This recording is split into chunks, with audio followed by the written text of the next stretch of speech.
All right, so welcome back. Let's continue. Today, as we said, we will do only one thing. Okay, they started recording only now. So welcome back, and today we will do only one thing, which is Radon-Nikodym theorem. The statement we have seen several times, and we will prove it. And as I mentioned in the last class, this proof is due to, do you remember the name? Von Neumann or von Neumann or whatever. Yeah, von Neumann. Okay, so that's what Rudin has given. On Wikipedia, I saw there's a more measure theoretic proof, and this is a more functional analysis proof. So I have seen only this proof. I have not seen any other proof. And yesterday also, I did not bother to read another proof. So this is the proof that we will do. It's a very beautiful proof, very structured proof. Once you see it, it's very difficult to forget it. Okay, as you will see. Once you see it, you will. Chances are that you will remember it without much effort, and that happens because it's very structured, conceptually structured. Okay, so it's an excellent proof. I like it a lot. I think everyone likes it a lot. And let's see. So let me start sharing the screen, and you can confirm that you can see the screen. Okay, I should open my PDF file. Today will be 19, no? I mean, the latest, of course, I can try 20 and then nothing will come because I do this only at the last moment. So, yeah. So 19, Radon-Nikodym, full view. You can see this, right? Yes, sir. Yeah. Okay. So before we start, can you recall the main point of Radon-Nikodym, since this has come in even in very early lectures, second, third lecture and all, we mentioned Radon-Nikodym. Certainly in several lectures we mentioned Radon-Nikodym. When we showed that f d mu is also a measure for any measurable function f, we stated Radon-Nikodym, saying that there will be a converse coming. There's also one more instance when I mentioned Radon-Nikodym. Can you recall? Yes, sir. When we proving the averages. Yeah, for the average result. Then also we recall Radon-Nikodym. Anyway, it's an important theorem from this course. So can you tell me the basic statement? What is a keyword? Means absolutely continuous. If there is. How many measures you have? Yeah, how many measures you have? Two. One is absolutely continuous with respect to the another. With respect. Other. Okay, so this is the key, and then we are going to say that this one that is absolutely continuous with respect to that, this is given by Lebesgue measurable function. An L1 function, not Lebesgue measurable. It's some measure. L1 function, yeah, Lebesgue integrable, L1 function, and this is called the, what is the usual word for this function based on fundamental theorem analogy? Fundamental theorem of calculus analogy, we call this function usually derivative. If you get, yeah, the Radon-Nikodym derivative. Okay, so of course this is the key, but we have not put all the details.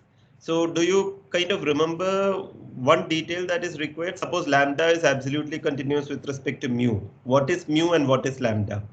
Anyway, even in the last class, our notation lambda was something, mu was something. Can you recall?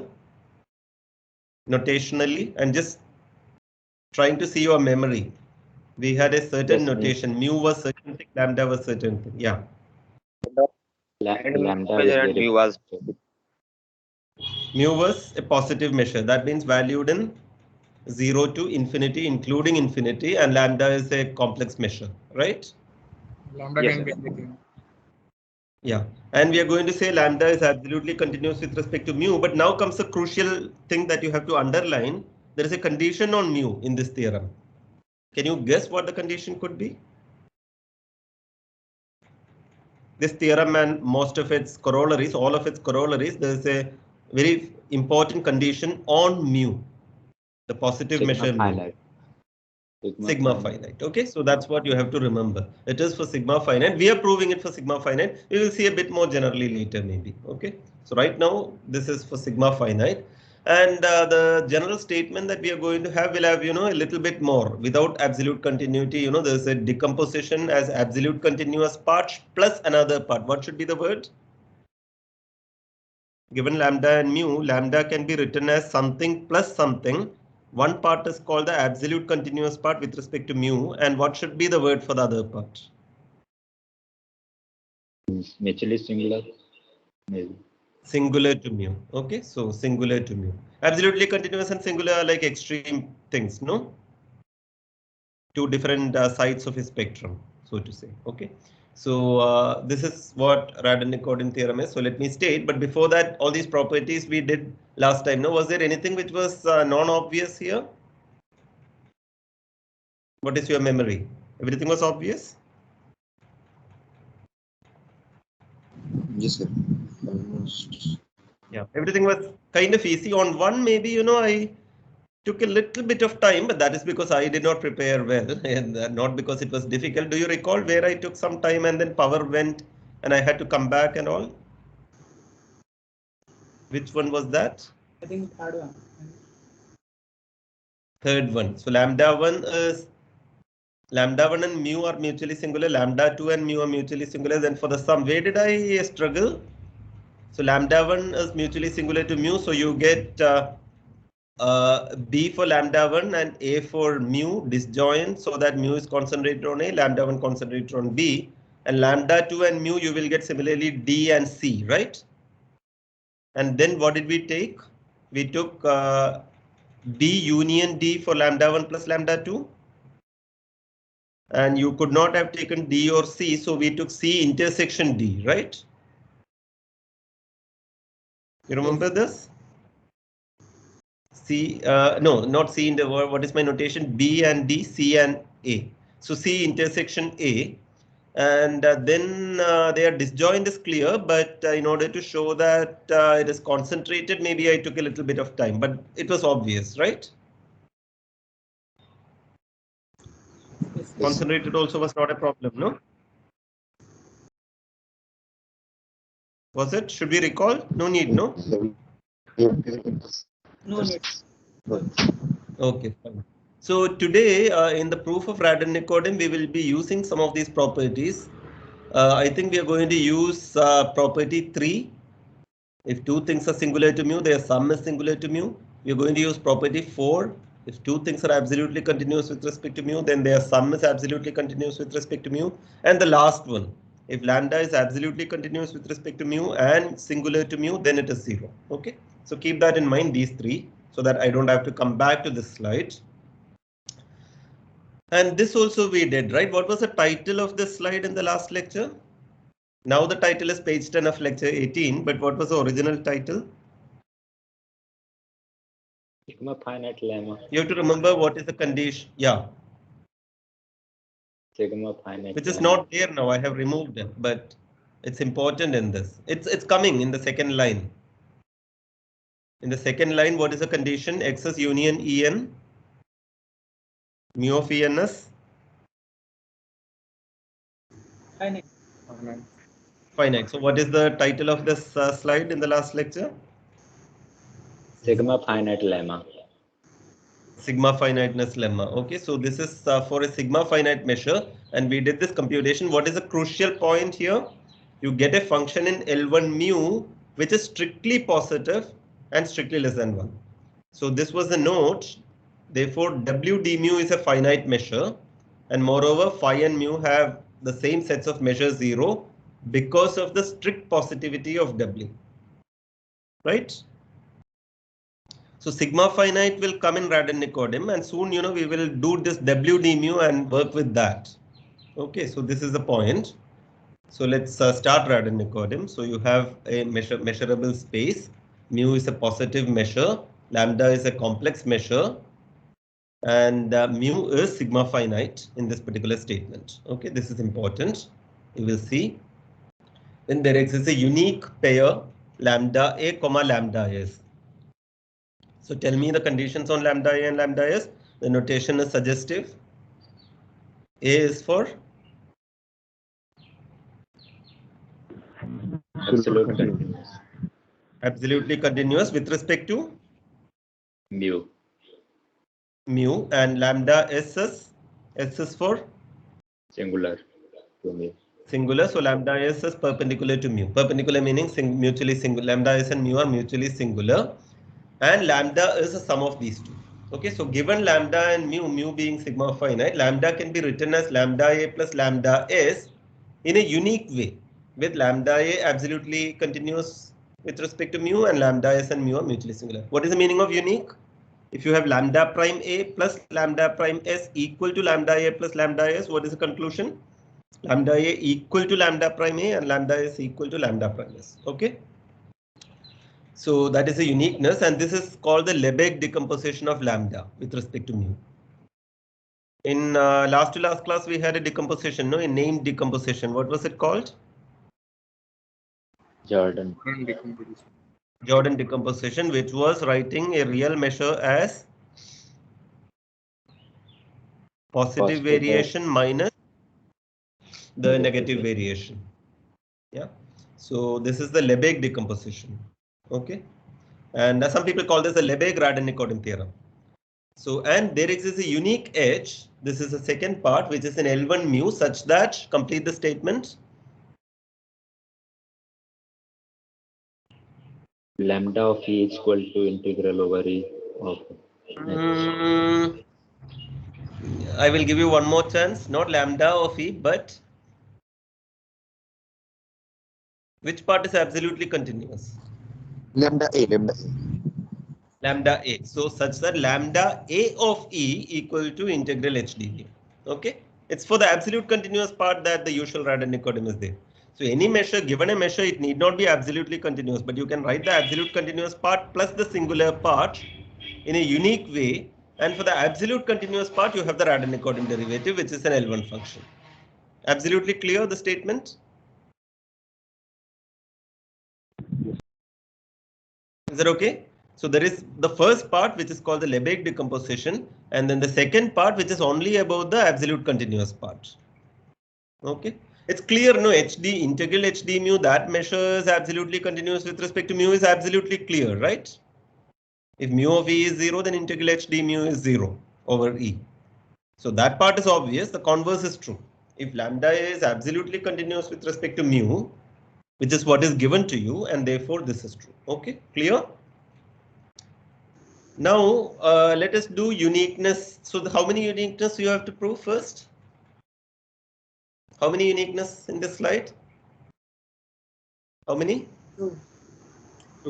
Two. See, sometimes I'm asking trivial questions just so that we talk. Okay, I think talking is always good in order to remember it later. That is the point of talking.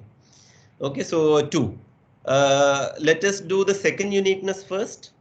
So what should you prove for the second uniqueness? You have to take another L1 function. Yeah, so call it H prime. So suppose lambda A of E is integral H d mu, also integral H prime d mu. You have to show that H equal to H prime in L1 mu. Is that obvious? If integral H d mu equal to integral H prime d mu, what is the conclusion?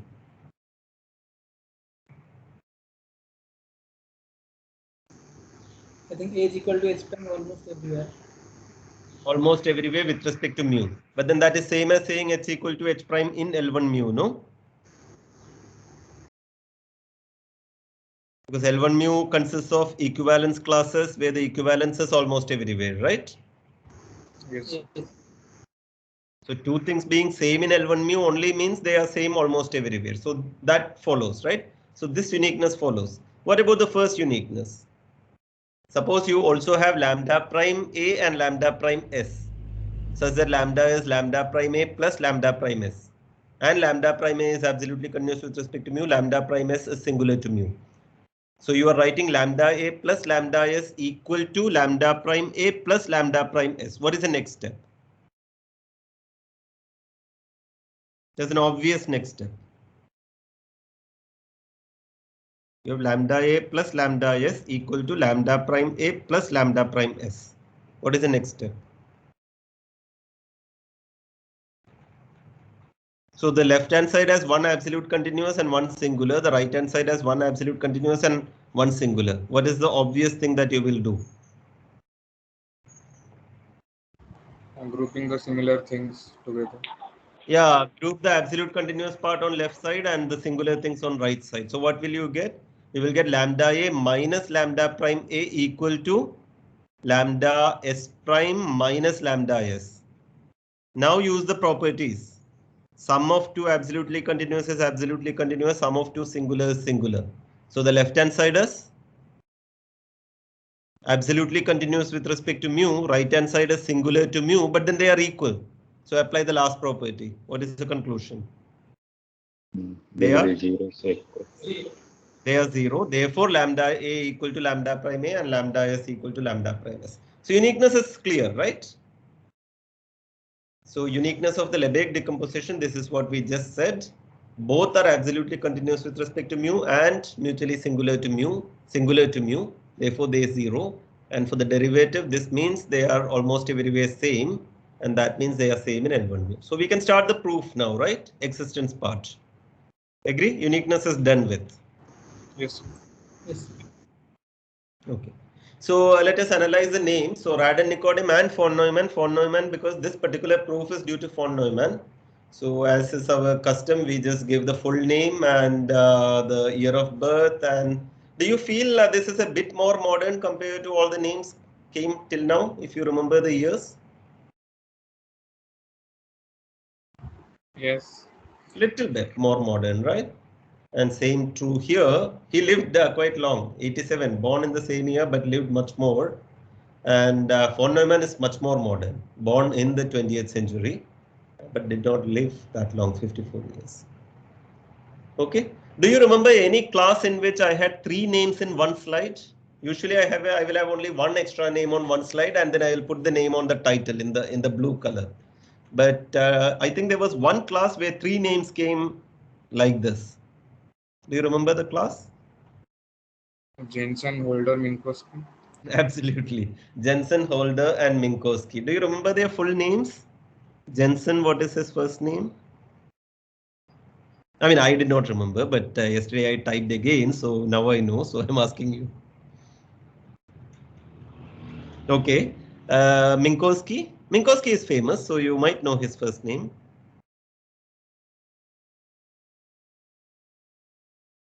Okay, Minkowski is H. Minkowski, Hermann Minkowski. That's a famous name. And Holder, do you remember Holder's first name? No, sir. Okay, but I have pasted that slide again. You will see the surprise. Okay, 2 of these names are going to repeat the first names. Johann is going to repeat with change in spelling, only one N, and Otto is going to repeat. Okay, so this is exactly page 2 of lecture 14. Johann Jensen. Earlier, you know, Johann Radon. There are 2 N's. And Hermann Minkowski and Otto Holder. So this was a surprise to me also. I just remembered there were 3 and 2 first names are repeating in our slides. Okay, Otto and Johann.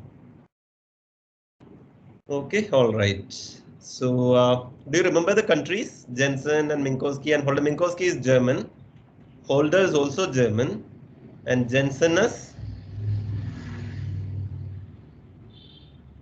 I checked only yesterday again, but I forgot Austria, I think.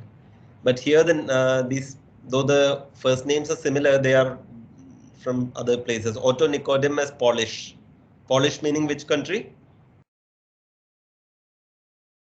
Poland, I think. Poland, yeah. So Otto Nikodym is Poland, and Jensen Johann from Radon. Denmark. Radon is Denmark? Jensen. No, sorry. This Jensen is Denmark. Jensen is Denmark, right? Yes. Jensen is Denmark, so Radon is Austria then. Yeah, I got confused between the 2 Johanns.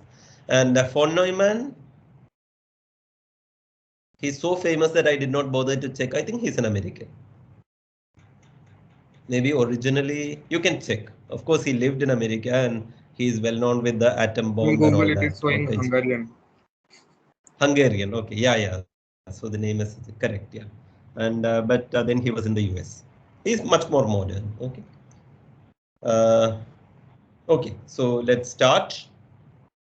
So, okay, so let me summarize the proof, okay, in a few words. First thing is, okay, first of all, we are going to take without loss of generality lambda as a positive measure. Standard thing you do. You can write the complex measure as real part and imaginary part, and each real part and imaginary part you can apply the Jordan decomposition. And finally, you have to worry only about these positive parts. And then you have got something for free. These positive parts are also automatically, they cannot take infinity, right? They are bounded measures, no? Because lambda is a complex measure, therefore they are bounded, right? Complex measure is automatically bounded. Yes, total variation is bounded, right? And therefore the positive part and negative part are bounded measures. So without loss of generality, you can assume that the complex measure lambda is a positive bounded measure. That part is okay. But then we are going to apply sigma finiteness. What is the point of applying sigma finiteness? Mu is given to be a positive. So lambda is a finite measure without loss of generality. You agree with that part? Because it's a complex measure, it's a finite measure. No problem, no? Yes. Yes, sir. But mu is not given to be a finite measure. What is given to be? What is given to us about mu? Mu is Non-negative. non-negative, of course, but what is the crucial point given to us about mu, Sigma which finite. I underlined? Sigma finite. But we had the sigma finite less finiteness lemma. So associated to mu, you will get a function. Our notation was w. So that w d mu is a Sigma what kind of a finite. measure is w d mu? No, mu is sigma finite. W d mu is Non-zero. it is actually Finite. finite. Finite. Finite. Okay. So instead of mu, we will work with w d mu. So now you can see two finite measures. What are they? Two positive finite measures. What are they? Lambda, and lambda without loss of generality is positive. It's automatically finite. And instead of mu, we are going to work with w d mu. So that's also finite. Right? Yes. You have to conclude something about lambda and mu, absolutely continuous, singular, etc. But first thing is you mix lambda and mu. So you are going to argue with a new measure, one measure phi, which is lambda plus w d mu. So lambda is positive and bounded. W d mu is also positive and bounded. So lambda plus w d mu, d lambda plus w d mu, this is also positive and bounded. Okay. This measure we are calling phi. This is the first step. So I have summarized it by saying apply sigma finiteness and conclude something. Okay, without loss of generality, lambda is bounded, mu is sigma finite, there is this w, mix this. Okay, so instead of apply sigma finiteness, I could have given apply sigma finiteness and mix it. Okay, mix it. Mix it meaning add or multiply, whatever. So here the natural thing is add it and consider this measure. It is this measure phi with which we are going to argue. Okay, so this is the first thing. This is a positive bounded measure. Once again, why is it positive? Because lambda is positive without loss of generality. If you prove for positive, then you can prove for general complex using this decompositions. So this is positive, mu is positive, w is positive, it is between 0 and 1. So this is positive. Why is it bounded? Because lambda is originally a complex measure.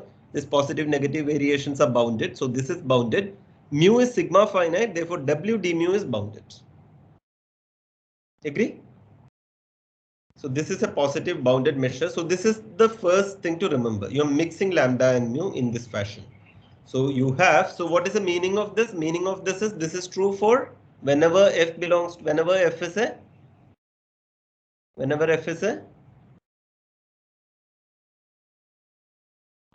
this is true for what f? Any measurable function. Measurable meaning measurable with respect to?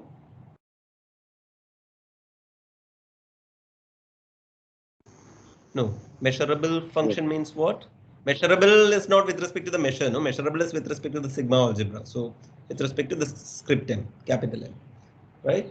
So f is any measurable function. So standard thing, you can do it for characteristic functions and then you can do for simple functions and then for all measurable functions. So for any non-negative measurable f, this is true. Okay. Now comes the next crucial step. You have got this measure phi and you are going to argue with a Hilbert space associated to phi. Now, if I give you a measure phi, what is the most natural Hilbert space that you can think of? Hilbert space. L2 phi. Okay, I'm going to argue with L2 phi. And what is the most important result that you know about Hilbert spaces? Reach representation theorem. Correct. And what is Reach representation theorem? A linear functional is given by an element, but what is the condition on the linear functional? Bounded. Bounded. Bounded is same as? Continuous. For a linear functional, bounded is interchangeable with the word continuous, right? That's why this proof is called a functional analytic proof, because you are going to use RRT for Hilbert spaces. So in order to apply RRT to which Hilbert space am I applying RRT to? I've got a phi, and what is my Hilbert space? L2 of phi. L2 of phi. So in order to apply RRT, what do I need? On what do you apply RRT? Linear functional. You need a linear functional, and then you have to check it is continuous, and therefore you can apply RRT and get something, right? Yes. Okay, so this is the next step.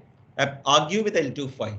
So you are going to consider this particular linear functional on L2 phi. You take a function f and integrate with respect to lambda. Okay, so integral f d lambda. Is this a linear functional? With respect to any measure, integral is a linear functional, right? Agree? Integration is a linear operator. So it's a linear functional, whatever the measure is. For this proof, you are going to take with respect to lambda, the integral considered on L2 phi. So what is the first question to ask? Is this linear functional? Continuous. Bounded, continuous. Continuous or bounded. You would like this to be bounded so that you can apply RRT. Okay. So the next thing to remember is boundedness is true. And why is boundedness true? Boundedness is true because of Cauchy-Schwarz inequality. You have Cauchy-Schwarz inequality on any Hilbert space, right? Yes. What is Cauchy-Schwarz? Cauchy-Schwarz is nothing but holder, no? Yes. Yes, sir.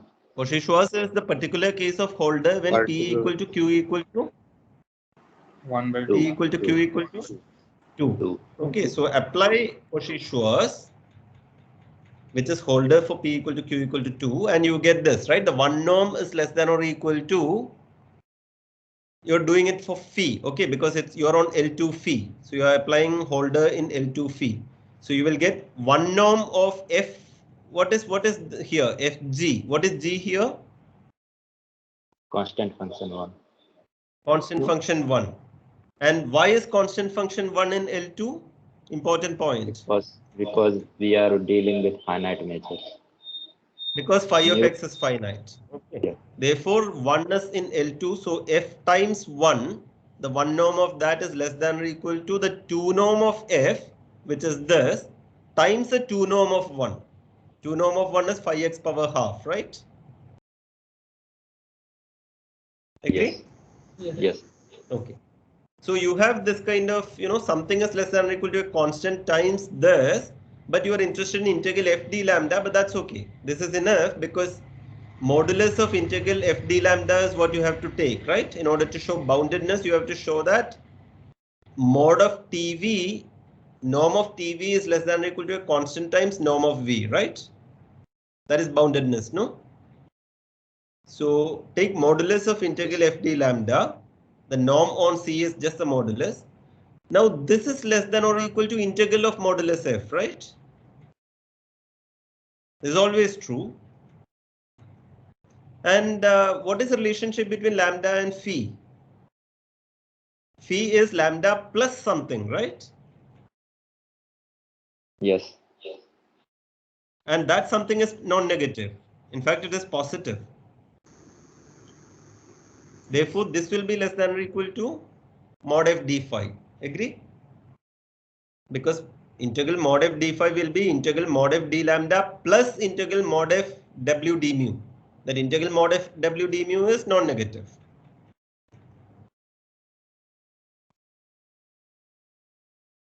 All of you are okay with this? Yes. Yes. Okay, so you have got modulus of integral f d lambda, that is modulus of the image of this linear functional is less than or equal to a constant, this is the constant, times the 2 norm of f. 2 norm of the vector. That is boundedness, no? Yes. Okay. So you have shown by Cauchy-Schwarz that this natural linear functional that you have considered is continuous. What is the next slide? What should be the title of my next slide? Suppose you are the teacher, you want to give a title which will summarize the argument. What should be the title? You have already said this. Use RRT. Yeah, RRT. Why use? Title is always, very, concise. Okay, so RRT. Yeah. So by RRT, what will you get? There exists a unique G in L25. This is a vector such that the inner product is same as the bounded linear functional, right? But what is the inner product on L2 phi? Integration of Integral fg bar, but we are dealing with real valued things, so integral fg only. Okay, so integral f d lambda equal to integral fg d phi. This is the inner product on L2 phi, and this is the linear functional. Agree? Why is G real valued? G can be complex valued because L2 phi is a complex vector space. Why is it real valued? Because this f is non-negative and lambda is non-negative, therefore this integral is non-negative. And since the left hand side is real, the right hand side is also real, which makes G real because f is real and phi is real. Agree? So I don't have to put G bar. Is that okay? This is just RRT, no? This is the inner product of f and G, and this is the linear functional on f. So there is a unique G. All of you agree with this statement? So you have taken a natural linear functional. Via Cauchy-Schwarz, you concluded it is bounded. On it, you applied RRT. RRT is same as saying L2 phi is reflexive, right? L2 phi dual is L2 phi itself. So this is true for every f in L2 phi. Okay, now I am going to recall the average result. Do you remember the result? Average result from lecture 4? We are going to apply this here. That's a crucial step. The whole idea is, see, you can see what is our aim. Our aim is to show that the absolute continuous part of lambda, d lambda is f d mu kind of a thing. And phi has both. So we are going to, we are going to get a nice thing out of G. We already got this G. Now G is valued in real numbers, it depends on f. Okay, if f is real valued, so okay, so maybe should I put a bar? When I say for every f in L2 phi, I should put a bar, no?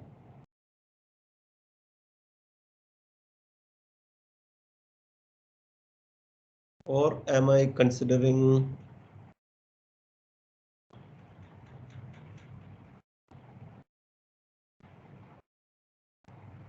this is true for all non-negative measurable f.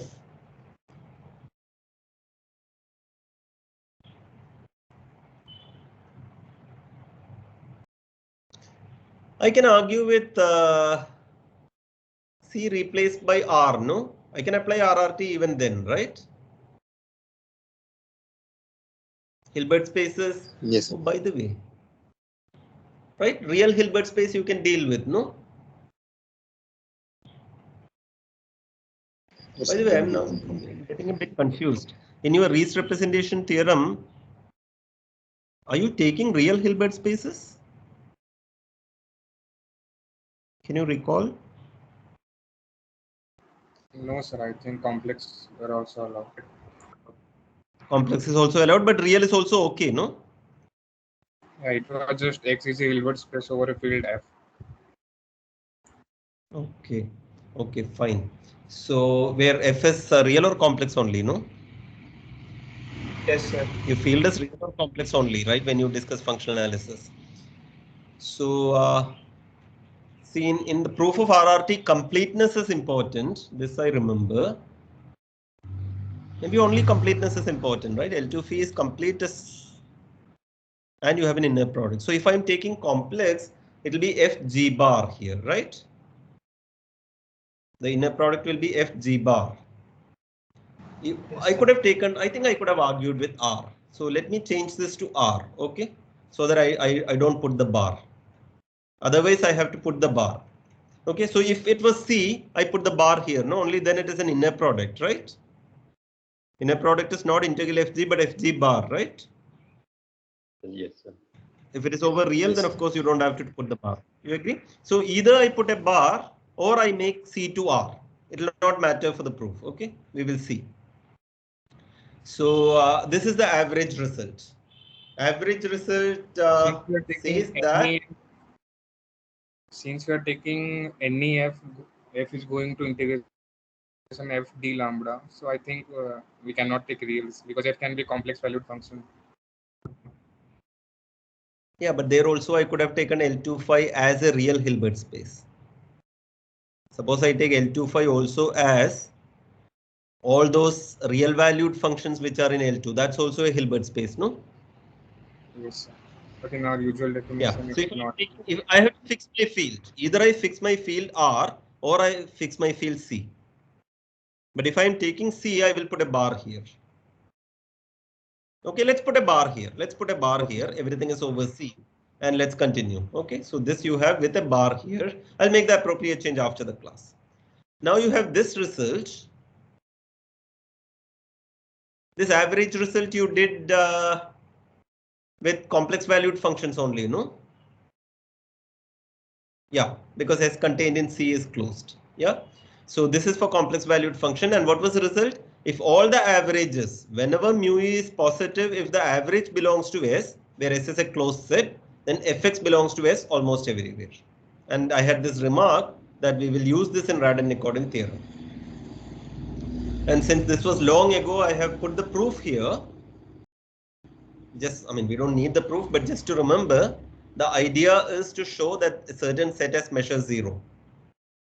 And this we reduce to closed unit disk. So we have to show that this E has measure 0. Assume it is positive. And then you concluded that, yeah, you fixed a disk with center alpha and radius R. And you took this difference AEF minus alpha and applied the definition of average. And you got this to be less than or equal to R if mu E is positive, because only then you can divide by mu E. And this is a contradiction because the average was in S. Average is in S and this ball is outside S. So this is a contradiction and that proved it. So there was an easy proof, but it's not so easy also. It's easy if you see it. Otherwise to come up with it would not have been so easy. But anyway, we need only the result. So remember the result again.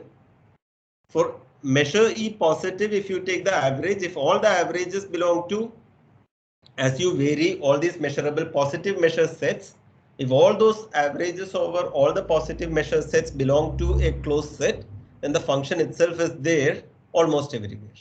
Okay, so we are going to apply this using this identity. Can you see how we may get into this average result from this identity? Here, for every f, this identity is true. So if you have a result for every f, then how do you get a particular result? You can choose f to be a particular function, right? G you cannot choose, no? G is given to you, right? G you can't choose. In this identity, which one can you choose? F or G? F. F. For every f, something is true. So in particular, your choice of f also that is true. Now, average result is for positive measure sets, no? E is a set of positive measure, right? So take a set of positive measure and what is the most natural function you can consider associated to that set?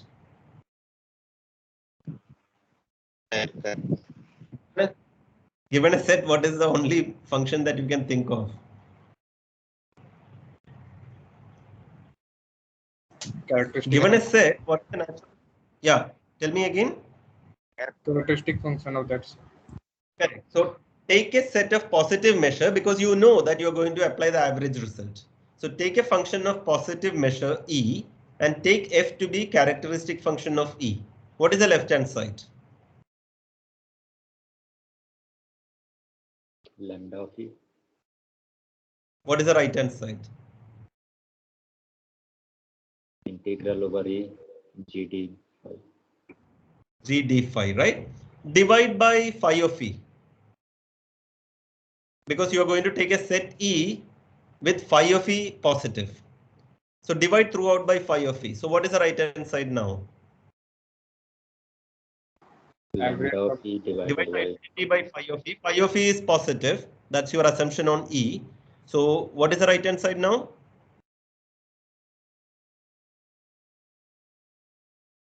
Lambda of E divided by phi of E. That is the left hand side. Lambda of E divided by phi of E. What is the right hand side? Oh, average. Average of G. Average of G. Average of G. Right? Average of G equal to lambda of E by phi of E. But what can you say about lambda of E by phi of E? Less than 1. Less than or equal to 1. Right?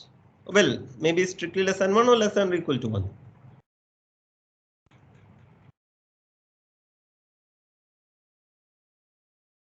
W d mu of E. Mu of E could be 0, no? That is. So less than or equal to 1. Right? And it is greater than or equal to 0 also, no? Because lambda and phi are positive non-negative measures, right? Positive measures. So it's greater than or equal to 0. Okay? Agree? Yes, sir. Lambda E by phi E, which is the left hand side, is on the one hand less than or equal to 1 because phi is lambda plus something. On the other hand, it is greater than or equal to 0 because because lambda and phi both are non-negative and phi of E is strictly positive. So division makes sense and lambda of E is greater than or equal to 0 because lambda is a positive measure. Agree? Yes. So what is the conclusion? By taking f equal to characteristic function of E for any set such that phi of E is positive, you have shown that the phi average is between 0 and 1.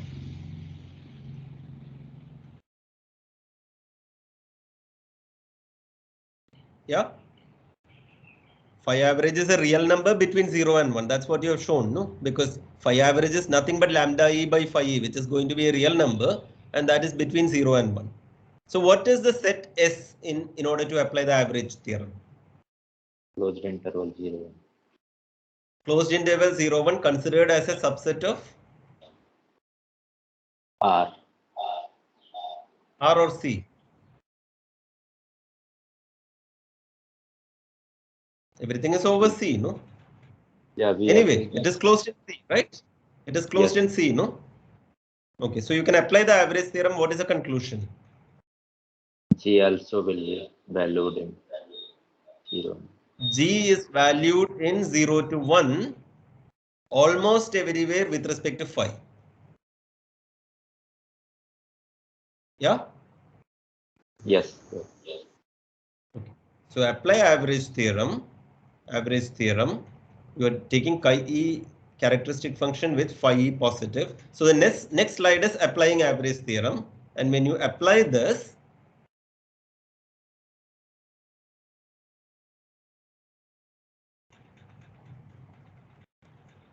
by the way, now it matters, no? Suppose it is Fg or Fg bar. Yeah, so it doesn't matter, right? Even if there was a bar for this argument, it doesn't matter, no? You agree?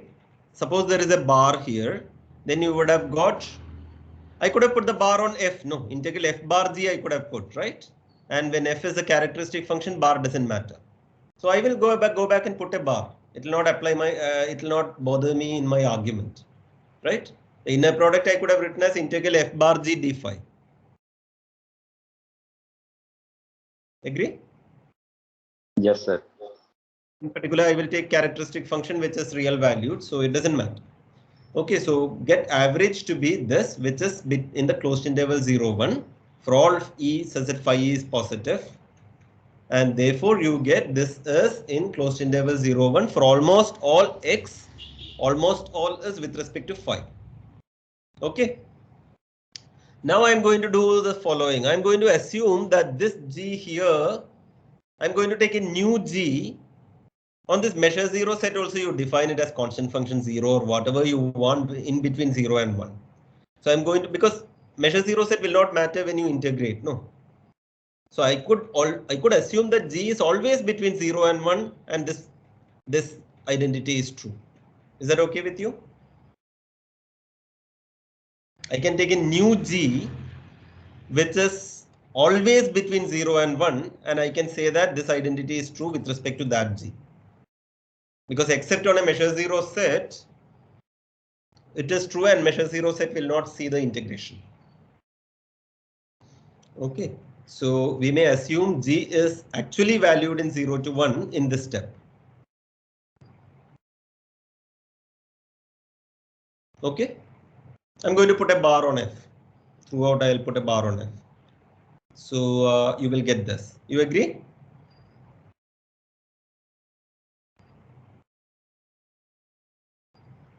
I think, I'm making one fundamental mistake. I have that feeling, I did not think so much about it yesterday, but I am kind of remembering the last time I taught this course. This putting a bar or not, I think it's going to be important. I will have to, make a case that we are working with real Hilbert spaces or something like that. Okay, just keep this in mind. I'm going to, I will not discuss this again in the next class, but keep this in mind. This confusion naturally came about real Hilbert spaces. I think it's more important than, what I'm trying to do. I'm getting that feeling as slides go again and again. This is not from yesterday because yesterday I did not think too much, but this is my memory from the last time I taught this course many years ago. We will see. Okay, so keep that in mind, and this equality you have. This is okay. This is the crucial point. By the average result, it is in 0, 1. Everywhere you assume it is between 0 and 1 in this identity. Okay, because integration will not say measure 0 sets. Now this, what is integral fg d phi? What is phi? What is phi? Very first step. Phi is d phi is D lambda plus w nu, and that means this, right? That means this. Yes. That means this for f non-negative measurable functions. So I cannot just put a bar and get away. So this is fg d phi only. I'll go back and change. I'll consider real Hilbert spaces.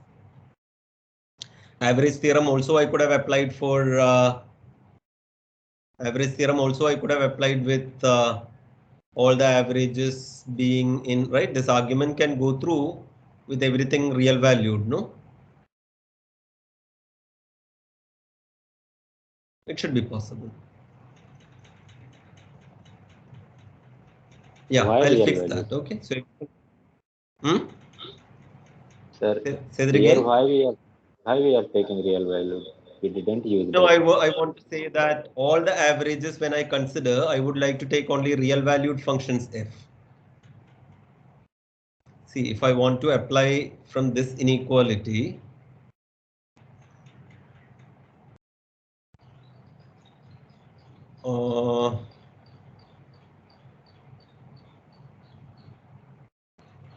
we will see. Okay, there is a real complex confusion in my mind, which I'll fix soon after the class. Okay, I'll if there is a change required, I'll put it in the slides. But let's continue. Yeah, so this is okay. Here you are assuming for all non-negative functions f, no? This part is for all non-negative functions f. Yeah, it doesn't matter. I can put f g bar and I could have concluded that the average of G bar is this, and therefore G bar is in 0, 1, which means G is in 0, 1. So I don't have to change Hilbert space to be real Hilbert space. The same argument shows you G is a real valued function. I could have put bar till here, and then I could have removed the bar at this point. Is that okay? Yes, sir. Yeah. So everywhere I put a bar. Here I put a bar. Here I put an FG bar. And here I argue with bar. And here I get average over G bar. And then I conclude average over G bar is a real number between 0 and 1. And therefore G is real. I think that's better argument, right? So at this step, this is true anyway, even with a bar here. You agree with that? Yes, sir. No? If there was a bar here, there is a bar here. So average, but this is anyway positive real. I mean, it is between 0 and 1. So therefore, by the average theorem, Gx belongs to this, we get. So this is crucial. Okay. And therefore, I assume G is between 0 and 1 anyway. And therefore, Fg bar becomes Fg here. Okay. Even if here there was a bar, here there is no bar. Is that okay? Yes, sir. Yeah. So we may assume G is here, and here I remove the bar. Till here I put the bar, and here I remove the bar. And this is same as this, because F is anyway, I mean, for all F non-negative measurable functions. Agree? But now what are you going to do? Integral f d lambda is integral fg d lambda plus integral fg w d mu. This thing you can take to the left hand side, no? In this identity. So what will you get on the left when you take this to this side? Integral of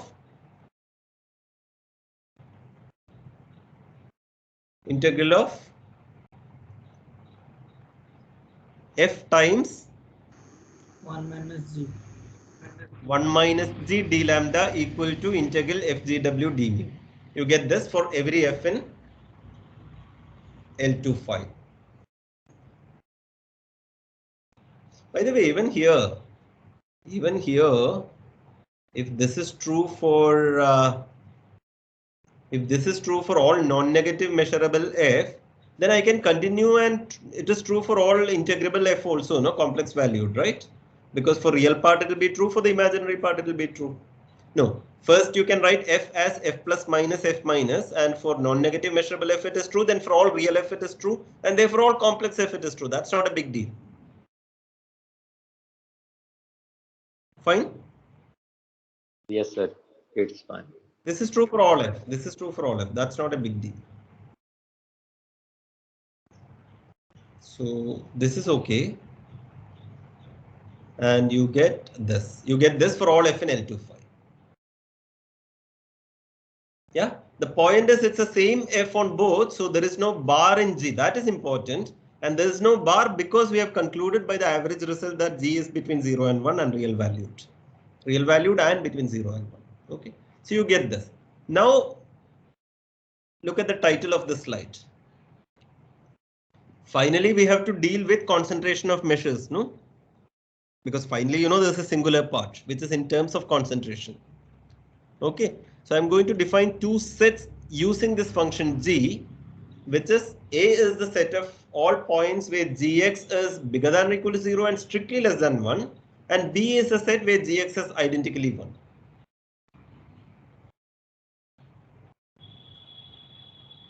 Okay. So this is a step that, you know, I mean, it's the ingenuity of whoever thought of this idea. This step, you know, I'm not motivating, but once you define like this, everything will fall into place. You agree with this? Now I'm going to define lambda A and lambda S. You want to take a guess? What is lambda A and what is lambda S?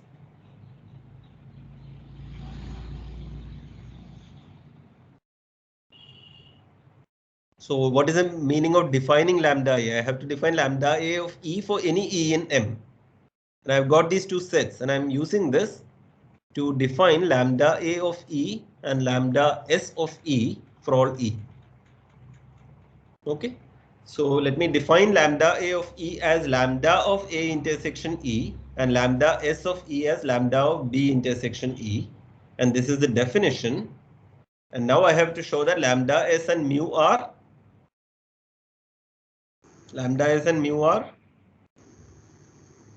mutually singular. And I have to show that lambda a is given by integrating an L1 function. Lambda a is given by integrating an L1 function is enough. Then absolute continuous is automatic. Okay.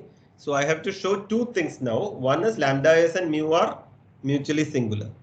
Second step, I will show that there exists an h in L1 mu such that lambda a is integral h d mu. That's enough, no? Then absolute continuity is automatic, right? If I show that lambda a is given by h d mu, then that's enough, no? Because Yes. h d mu is always absolutely continuous with respect to mu. That we had seen long ago. In fact, there's nothing to see. It's obvious. Okay, so first step is, so by definition, lambda a is concentrated on A, right? This is the meaning of concentration, right? Yes. Lambda is concentrated on A, meaning for every measurable E, lambda A phi is given as lambda of A intersection E, and lambda S is concentrated on B. Agree? So let us first show the easy thing. Lambda S and mu are mutually singular. So what do I have to show? When do you say two measures are mutually singular? One is concentrated on one set, other is concentrated on other set. You have to exhibit two such sets so that those sets are disjoint. So if lambda S is concentrated on B, in order to show that lambda S and mu are mutually singular, what do I have to show? I have to show that mu is concentrated on a set contained in B complement, right? If I show that mu is concentrated on some set contained in B complement, then I'm done, no? Yes. Then of course that set and B are disjoint, right? Agree? Yes, sir. Yes. So I'm going to claim that lambda mu is concentrated on B complement itself.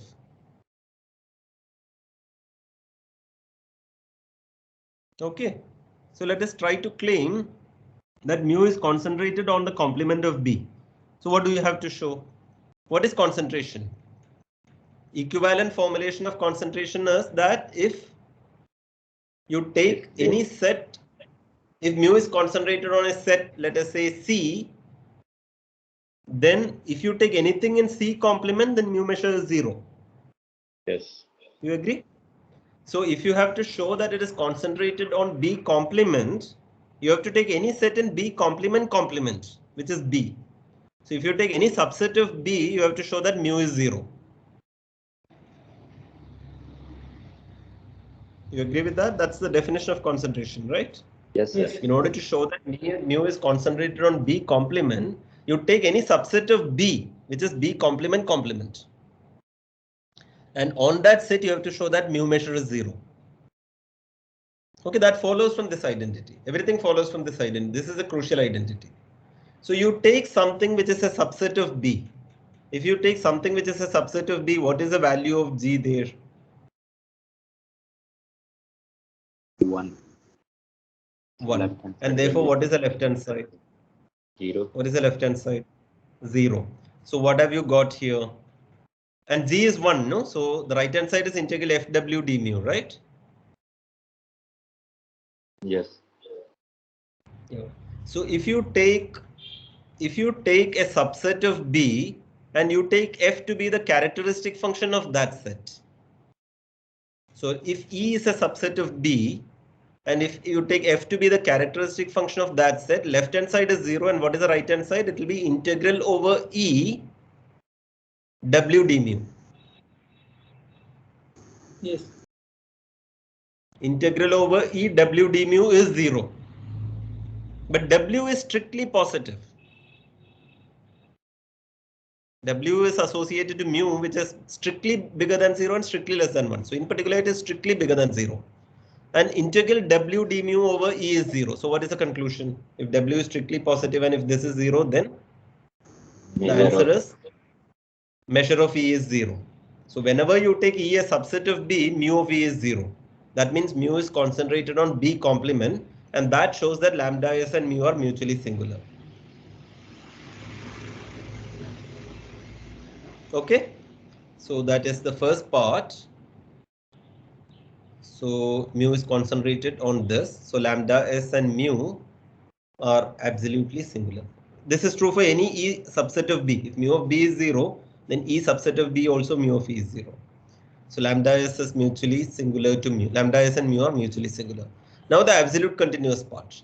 For that, you are going to take F to be 1 plus G plus etc. plus G power n times the characteristic function of E. Take any set E. Take any measurable set E and take F to be this.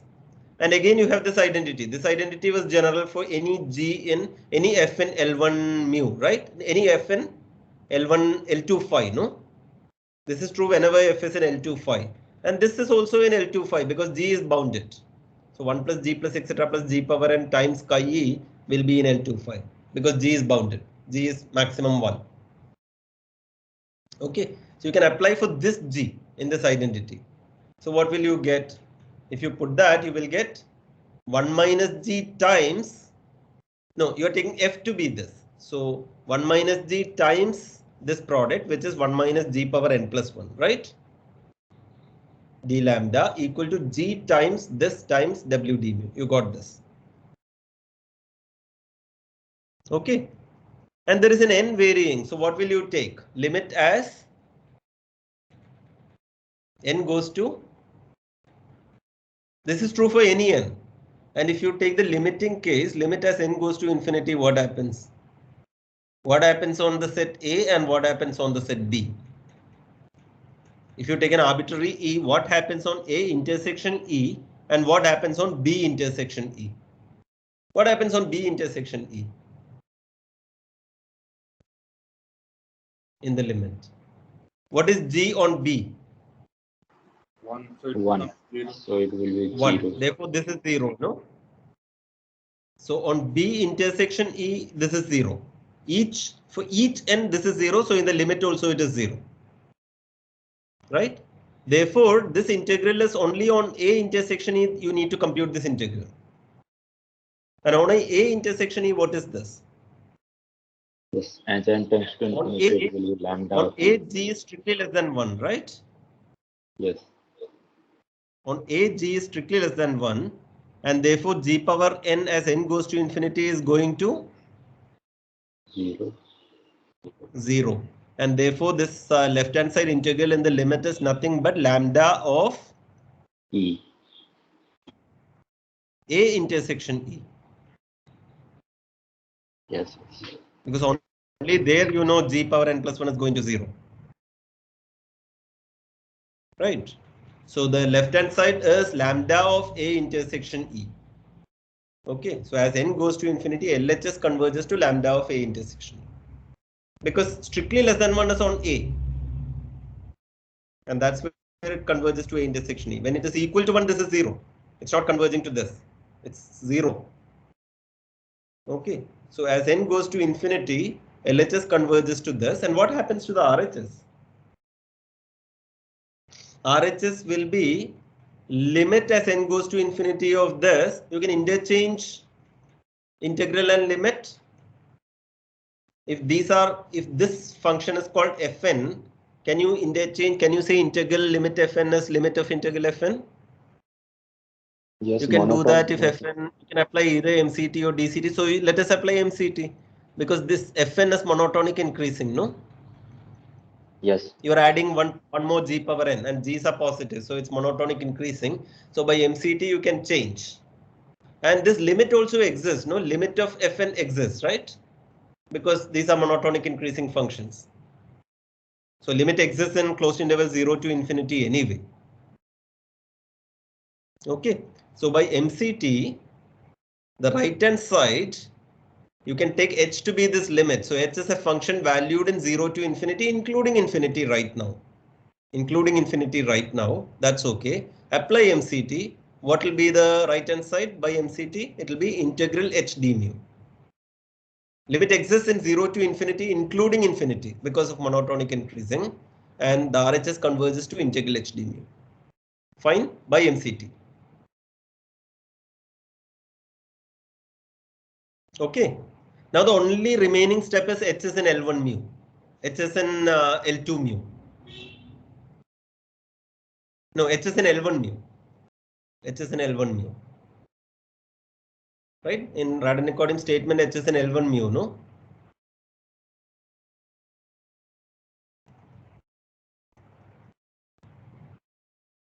HS in L1 mu.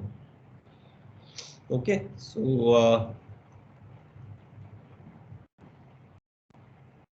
so what do you have to show? The integral is finite, right?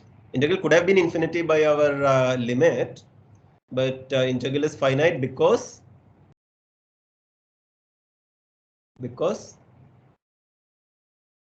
why is this integral finite? Integral is finite where? L1 mu. That means on the whole x you have to show it is finite. So you have to show that integral HD mu over x is finite. But what is integral HD mu over x? It is lambda. It is LHS the same as RHS. So it is lambda of A intersection x. Right? But lambda is a finite measure, no?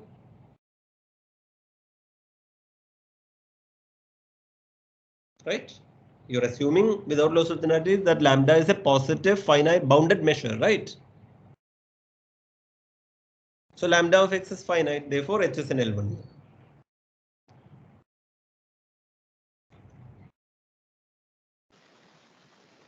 Is that okay? Yeah, and therefore lambda A is absolutely continuous with respect to mu, because you have proved that lambda A of E is integral HD mu over E for any E. So lambda A is absolutely continuous with respect to mu is clear. If mu of E is 0, then this is 0. So this finishes the proof of Radon-Nikodym. So we have cleared our confusion. No, I don't need to make any change in the slide, right? Except I will put a bar somewhere. Yeah, here I will put a bar over G. Here I will put a bar over G, and here there will be a bar, and then at this step I will take away the bar. Is that okay? That's the only change that I need to make, right? Yes. I'll remove the bar after this step, and removing the bar is important because only after removing the bar I can do this one, right? If there was a bar, then I can't do this, no? Well, I can still do, it will come with a bar here, and I will have FG bar W, right? Suppose there's a bar here. Then there will be a bar here and a bar here. So 1 minus G bar you will have, which will be FG bar W.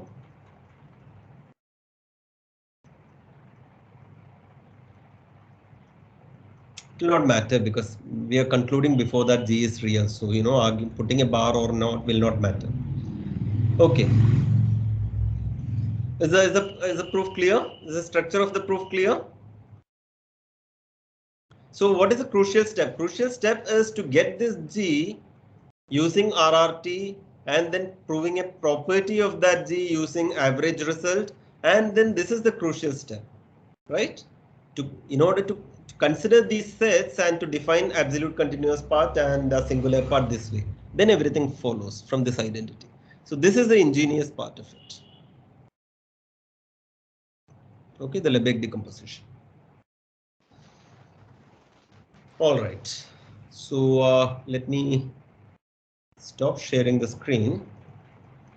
And any quick comment? I have to go actually, but if you have a quick comment or something, you can tell me. 2-3 minutes we should wind up. Yeah, Akshay.